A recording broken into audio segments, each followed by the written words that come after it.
Ça s'organise, on commence avec 2 personnes et après ils se rajoutent. Voilà, 2 personnes de base. Après, chacun appelle « Oui, vas-y, viens dans la photo. » Originaire du Liban, Thérèse a rejoint son mari en France il y a 20 ans.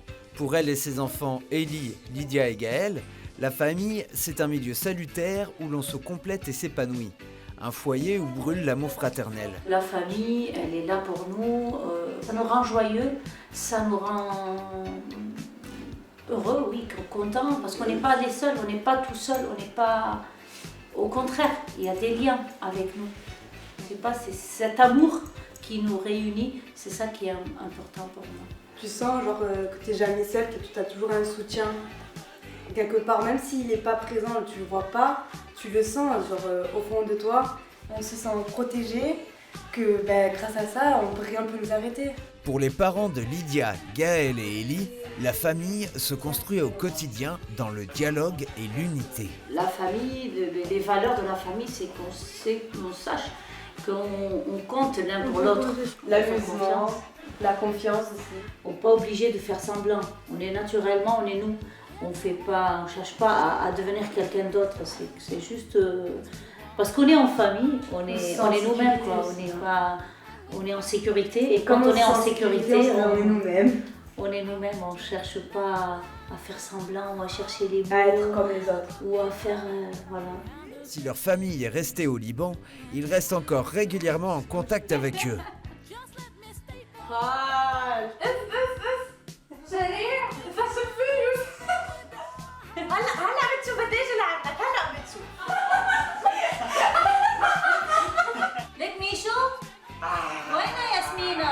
On peut tout partager avec la famille.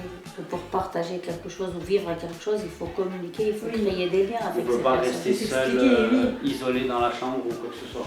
Le lien, on ne peut pas le garder sans communication. Il faut communiquer.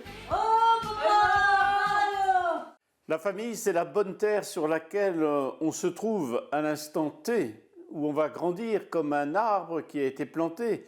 On voit bien comment des gens qui sont en exil, qui sont loin de chez eux, sont heureux, sont en paix, sont en sécurité parce qu'ils sont en famille.